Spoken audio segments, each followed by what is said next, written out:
क्या बजट के बाद सस्ती हो जाएंगी ईवी यानी इलेक्ट्रिक व्हीकल? टाटा ग्रुप से आया एक बड़ा बयान क्यों हेडलाइन बन गया? ईवी इलेक्ट्रिक व्हीकल इंडस्ट्री के फिलहाल क्या हाल है? भारत में ईवी से जुड़े आंकड़े क्या कहते हैं? चार्जिंग से लेकर बैटरी तक ईवी सेक्टर पर तगड़े टैक्स की मार है। तो क्या सरकार आईडीएस का रोड़ा हटा सकती है? केंद्रीय बजट में ईवी पीएलआई क्या होता है बताएंगे। क्या इसे फिर से शामिल किया जा सकता है ताकि आरएनडी यानी रिसर्च और डेवलपमेंट और मैन्युफैक्चरिंग को बढ़ावा मिल सके? इन तमाम सवालों के जवाब आपको मिलने वाले हैं। नमस्कार, आपके साथ में ललित प्रजापति। बजट स्पेशल देखना शुरू कर चुके हैं आप। बारी बारी सारे सवालों के जवाब मिलेंगे। तो शुरुआत बजट से। आगामी यूनियन बजट 2026-27 में इलेक्ट्रिक वाहन ईवी अपनाने की रफ्तार तेज करने के लिए सरकार वित्तीय और नीतिगत प्रोत्साहनों को आगे बढ़ा सकती है। जानकारों का यह कहना है कि सरकार स्वच्छ मोबिलिटी को बढ़ावा देने, घरेलू विनिर्माण क्षमताओं को मजबूत करने और ईवी वैल्यू चेन में निवेश को प्रोत्साहित करने के लिए अहम घोषणाएं कर सकती है। ईवी के लिए पीएलआई स्कीम, क्या इससे कोई बदलाव संभव है? एक एजेंसी का आकलन है कि ईवी और एडवांस्ड ऑटोमेटिव कंपोनेंट्स के लिए production linked incentive PLI scheme का रीकैलिब्रेशन किया जा सकता है। इसके तहत पात्रता की जो शर्तें हैं उसमें ढील हो सकती है, निवेश की जो न्यूनतम सीमा है, मिनिमम लिमिट है, उसमें कमी हो सकती है, घरेलू वैल्यू एडिशन डीवीए इन मानकों में थोड़ा लचीलापन दिया जा सकता है। इन बदलावों से ईवी स्टार्टअप और कंपोनेंट सप्लायर समेत जो ज़्यादा कंपनियां हैं वो इस प्रोत्साहन के दायरे में आ सकेंगी। अब सवाल यह है कि आरएनडी यानी रिसर्च एंड डेवलपमेंट और कैपिटल गुड्स पर टैक्स राहत क्यों जरूरी हो चली है? क्योंकि रिसर्च एंड डेवलपमेंट यानी आरएनडी ईवी इकोसिस्टम का एक केंद्रीय स्तंभ है, सेंटर पिलर है। सब चीजें इसके इर्द गिर्द हैं। बैटरी हो गई, पावर इलेक्ट्रॉनिक्स हो गई और बाकी के जो महत्वपूर्ण कंपोनेंट्स हैं उनका लोकलाइजेशन तेज किया जा सकता है। इसके साथ ही प्रस्तावित कैपिटल गुड्स इंसेंटिव स्कीम से ऑटो और ईवी सेक्टर के लिए जो मशीनरी जरूरी होती है उसका घरेलू निर्माण बढ़ेगा। इससे आयात पर जो अभी निर्भरता है, डिपेंडेंसी बहुत ज्यादा है, वो घट जाएगी। आयात निर्भरता घटाने से क्या फायदा होगा? ऐसे कदमों से बाहर की जो टेक्निक्स हैं उन पर डिपेंडेंसी कम होती है। कच्चे तेल यानी क्रूड ऑयल, उसके आयात में भी कमी आती है। विदेशी मुद्रा की बचत होगी और लंबी अवधि में इससे पूरे ईवी वैल्यू चेन को बहुत मजबूती मिलेगी। ठीक। जीएसटी और इनडायरेक्ट टैक्स पर किस तरह की उम्मीदें हैं? इनडायरेक्ट टैक्स को लेकर आगे बड़े बदलाव की गुंजाइश सीमित बताई जा रही है। हालांकि जीएसटी 2.0 जो सुधार हुआ था उसके तहत छोटे वाहनों पर दरें 18%, मिड और हायर सेगमेंट पर 40% तय की जा चुकी हैं। हालांकि उद्योग इन्वर्टेड ड्यूटी स्ट्रक्चर आईडीएस, ये एक बहुत बड़ा रोड़ा है, इन्वर्टेड ड्यूटी स्ट्रक्चर को लेकर चिंता जता रहा है। इससे लागत बढ़ती है। लिहाजा इन्वर्टेड ड्यूटी टैक्स यानी आईडीएस पर राहत के लिए क्या कदम उठाए जा सकते हैं? जानकारों का कहना यह है कि कैपिटल गुड्स और इनपुट सर्विसेज पर आईडीएस रिफंड या निर्यात, इन्वर्टेड ड्यूटी रिफंड या निर्यात लिंक्ड रिफंड से लागत प्रतिस्पर्धात्मकता बेहतर हो सकती है। कॉम्पिटिटिव जो वैल्यू है वो बढ़ सकती है। इससे ईवी की जो अफोर्डेबिलिटी है वो सीधे तौर पर सुधरेगी, वो अफोर्डेबल रेंज में आएगी यानी कम होगी। कस्टम्स की जो प्रोसेस है उसमें थोड़ी सरलता हो जाए। ईवी निर्माताओं के लिए स्पेशल वैल्यूएशन ब्रांच एसवीबी, इससे जुड़ी प्रक्रियाओं को प्रोसेस को आसान बनाने की जरूरत बताई गई है। प्रोविजनल ड्यूटी की अनिवार्यता हटाने और एसवीबी के जो नियम है उन्हें सरल किया जाए, उससे सप्लाई चेन में स्पष्टता आएगी। सप्लाई चेन में मतलब साफ साफ काम कर पाएगी वो, और आयात लागत पर अनिश्चितता घटेगी। फिलहाल भारत में स्वच्छ मोबिलिटी की दिशा कॉर्पोरेट एवरेज फ्यूल एफिशिएंसी मानकों से संचालित होती है, ना कि सीधे कार्बन टैक्स या ग्रीन लेवी से। आगे चलकर ये मानक इलेक्ट्रिफिकेशन, हाइब्रिड और लो एमिशन टेक्नोलॉजी को और ज्यादा प्रोत्साहित कर सकते हैं। अगर आगामी बजट में ईवी केंद्रित प्रोत्साहन, टैक्स राहत और एक साफ साफ रेगुलेटरी फ्रेमवर्क, इसका एक बैलेंस्ड कॉम्बिनेशन अगर आ जाता है इस बजट में, तो भारत के क्लीन एनर्जी लक्ष्य को भी मजबूती मिलेगी।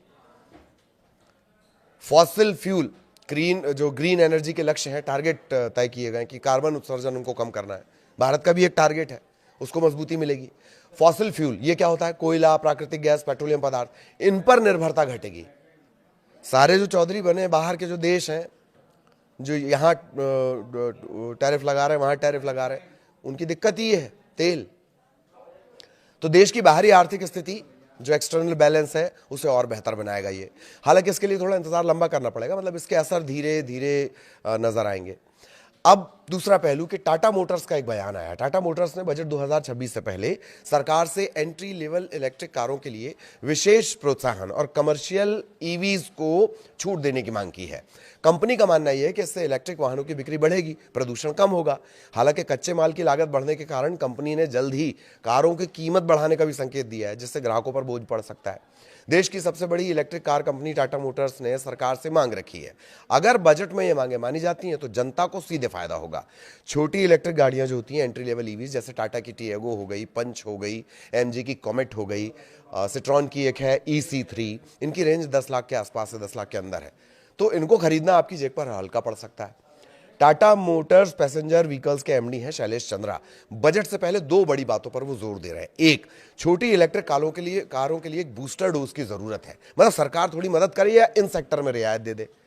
शैलेश चंद्रा का कहना है कि पेट्रोल कारों पर जीएसटी सुधार के बाद कीमतें कम हो गई हैं, जिससे एंट्री लेवल इलेक्ट्रिक कार जैसे टियागो है या जो भी कॉमेट हमने जिसने नाम लिया उन पर दबाव बढ़ गया है।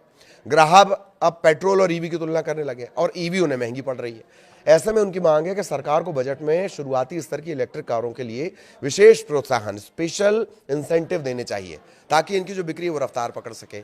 इसके अलावा टैक्सी और कमर्शियल कारों को भी छूट मिले। टाटा मोटर्स ये भी मुद्दा उठा रहा है कि PME ड्राइव योजना, ये योजना के बारे में मैंने विस्तार से आपको बताया। इस योजना में जो कमर्शियल इस्तेमाल करने वाली इलेक्ट्रिक कारों, इसमें मतलब इलेक्ट्रिक कार शामिल नहीं है। कौन सी? पीले नंबर प्लेट वाली, मतलब जो कमर्शियल इस्तेमाल होती है। पीले नंबर प्लेट नहीं, ग्रीन होता है वो, खैर इलेक्ट्रिक के लिए। तो मैंने समझाने के लिए आपको कहा कि उस तरह की इलेक्ट्रिक कारें इसमें शामिल नहीं की गई हैं। इसके पीछे तर्क ये कि पर्सनल कार के मुताबिक जो कमर्शियल कार होती है, टैक्सी होती है, वो 5 गुना ज़्यादा चलती है। अगर इसको हम प्रोत्साहित करेंगे तो प्रदूषण कम होगा, तेल आयात में बड़ी कमी आएगी। फेम 2 में ये सुविधा थी और इसे वापस लाने की मांग की गई है। इसी के साथ शैलेंद्र चंद्रा ने ग्राहकों के लिए झटके का संकेत भी दे दिया कि कच्चा माल महंगा होने से विदेशी मुद्रा फॉरेक्स की दिक्कतों के कारण कंपनी के मुनाफे पर 2% तक का असर पड़ा है। कंपनी ने अब तक ये 2% ग्राहकों पर नहीं डाला है, लेकिन जल्दी कार की कीमत बढ़ाने का फैसला लिया जा सकता है। ये इसलिए भी जानना जरूरी है कि टाटा मोटर्स की भारत के इलेक्ट्रॉनिक वाहन सेगमेंट में जो हिस्सेदारी है सबसे बड़ी है।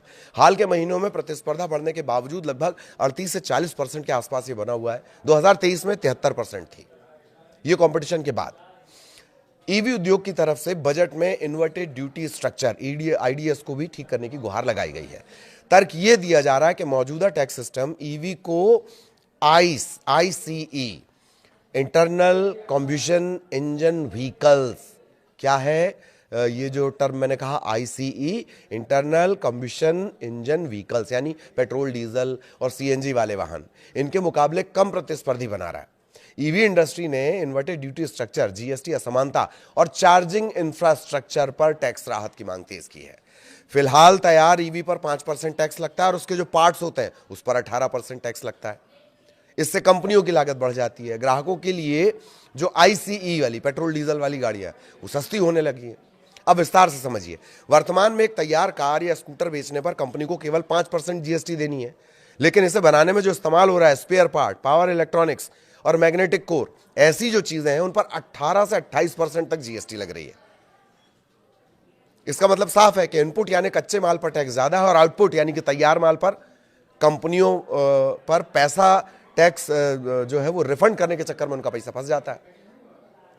इससे क्या होता है, अब रिफंड आएगा, आते आते आएगा वाला हिसाब होता है, तो वर्किंग कैपिटल की कमी हो जाती है, जो डेली वाले खर्चे होते हैं ना, उसकी कमी हो जाती है।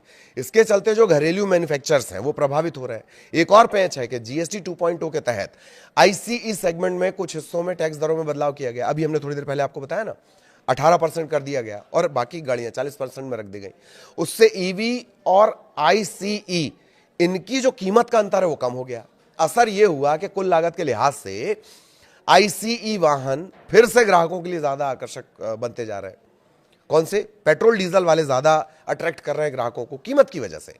एक्सपर्ट्स का कहना है कि इन्वर्टेड ड्यूटी स्ट्रक्चर की वजह से ईवी कंपनियों को इनपुट टैक्स क्रेडिट का पूरा फायदा नहीं मिल पा रहा। अब ये क्या है IDS, इन्वर्टेड ड्यूटी स्ट्रक्चर? जब तैयार प्रोडक्ट पर टैक्स कम और उसके कच्चे माल या पार्ट्स पर टैक्स ज्यादा देना पड़ता है तो उसे इन्वर्टेड ड्यूटी स्ट्रक्चर कहते हैं। इस वजह से कंपनियों का जो इनपुट टैक्स क्रेडिट है वो फंस जाता है, वर्किंग कैपिटल का दबाव बढ़ता है। 22 सितंबर 2025 से पार्ट्स और कंपोनेंट्स पर जीएसटी 28% से घटाकर 18 कर दी गई। इससे ईवी इंडस्ट्री को थोड़ी राहत मिली।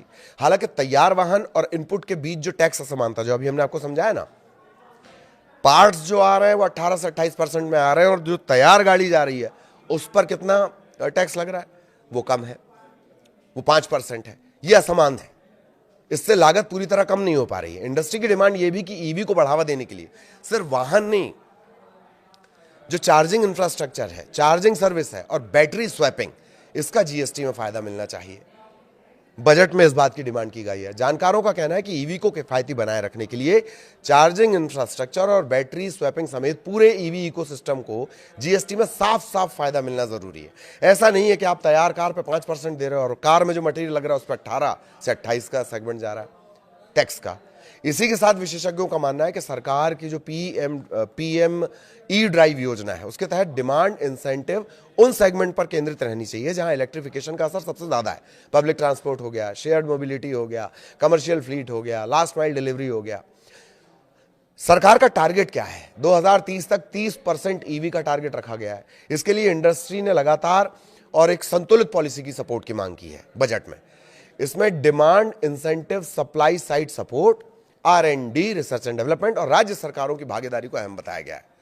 अनिश्चित ग्लोबल ट्रेड माहौल को देखते हुए इंडस्ट्री ने यह भी कहा है कि जब तक पीएलआई स्कीम के तहत घरेलू बैटरी सेल मैन्युफैक्चरिंग बड़े स्तर पर शुरू नहीं हो पाती, तब तक जरूरी बैटरी इनपुट पर ड्यूटी में छूट जारी रहनी चाहिए। यह हमने ईवी पर चर्चा कर ली। अगला पहलू यह कि भारत में दरअसल ईवी का बाजार है कितना बड़ा। केंद्रीय सड़क और परिवहन मंत्री नितिन गडकरी का वो बड़ा बयान याद करिए, भारत का इलेक्ट्रिक बाजार 2030 तक 20 लाख करोड़ रुपए तक पहुंच जाएगा। अगले 5 साल में 5 करोड़ नए रोजगार पैदा होंगे। लोकसभा में गडकरी ने जानकारी दी। वर्तमान में देश में 57 लाख इलेक्ट्रिक वाहन पंजीकृत है, रजिस्टर्ड है। इलेक्ट्रिक वाहनों की बिक्री में 20% से ज्यादा का इजाफा हुआ है। पेट्रोल और डीजल की बिक्री में 4.2% की वृद्धि हुई है। दोपहिया इलेक्ट्रिक वाहनों में 33%, पेट्रोल और डीजल में 14% की वृद्धि हुई है। तिपहिया इलेक्ट्रिक वाहनों में 18% और पेट्रोल और डीजल सेगमेंट में देखा जाए तो 6% की वृद्धि हुई है। इस बड़े बयान के अलावा अगर भारत इलेक्ट्रिक वाहन ईवी को देखें तो विश्व का तीसरे सबसे बड़े ऑटोमेटिव बाजार के रूप में भारत कार्बन उत्सर्जन को कम करने, तेल के आयात घटाने के क्षेत्र में ग्लोबल लीडर के तौर पर अपनी पोजीशनिंग कर रहा है। इसके लिए लेकिन बजट में सुधार चाहिए। भारत में इलेक्ट्रिक वाहन ईवी क्षेत्र में लगातार विस्तार है। 2024 तक देश के ऑटोमोबाइल इलाके में जो ईवी इलेक्ट्रिक व्हीकल की हिस्सेदारी थी वो 5% थी। सरकार 2030 तक 30% टारगेट कर रही है। यात्री इलेक्ट्रिक वाहनों की बिक्री हाल के सालों में जबरदस्त इसमें उछाल आया। सालाना 4700 यूनिट क्या कहलाती है? जैसे एक कार बिकती है वो 1 यूनिट हो गई। सालाना 4700 यूनिट से बढ़कर 1 लाख यूनिट सालाना हो गई है। 2025 में बाजार का जो आकार है वो 54.41 अरब डॉलर होने का अनुमान है। 2029 तक इसके दोगुना होकर 110.7 अरब डॉलर तक पहुंचने का अनुमान है, जो 19.44% की एक चक्रवृद्धि वार्षिक वृद्धि दर है, CAGR है, अगर इस तरह से रफ्तार से चलती है। सरकारी अनुमान कह रहा है 2030 तक वार्षिक ईवी की जो बिक्री है वो 17 मिलियन यूनिट तक पहुंच सकती है। कुल ईवी पैट मौजूदा स्तर से 8 गुना बढ़ सकती है। दोपहिया वाहन इस वृद्धि में सबसे आगे, जो वार्षिक ईवी बिक्री का 50% से ज्यादा हिस्सा बनाते हैं। इसके बाद 3 पहिया वाहन है जो 36% है। फिर यात्री कार हैं जो वित्त वर्ष 2025 में 11% की वार्षिक वृद्धि के साथ दूसरे और तीसरे नंबर पर है। घरेलू निर्माता हैं Tata Motors, MG motor, Mahindra. ये वर्तमान में टाटा के अलावा ये जो 2 और प्लेयर हैं ये मैदान में है, ज्यादा दखल है इनका। टाटा मोटर्स इलेक्ट्रिक यात्री वाहन सेगमेंट में 53% से ज्यादा हिस्से पर कब्जा रखती है और अंतर्राष्ट्रीय जो कॉम्पिटिटर्स हैं उनकी तुलना में बहुत अधिक किफायती मॉडल पेश करती है। एक टाटा की गाड़ी और एक दूसरी कंपनी की गाड़ी आप कंपेयर करके देख लेना, आपको इससे समझ में आ जाएगा। तो तमाम चीजों पर बात कर ली। टाटा की डिमांड क्या है, क्या ईवी में क्या क्या मिल सकता है, क्या क्या उम्मीद है और क्या क्या डिमांड्स हैं, इन तमाम चीजों की बात हो गई। इसी तरह बजट को लेकर उसके हर एंगल पर, अलग अलग पहलुओं पर हम इसी तरह से रिपोर्ट आप तक पहुंचाएंगे। क्या कुछ आप और देखना चाहते हैं बजट से जुड़ा हुआ, वो जरूर हमें कमेंट करके बताएं। नमस्कार।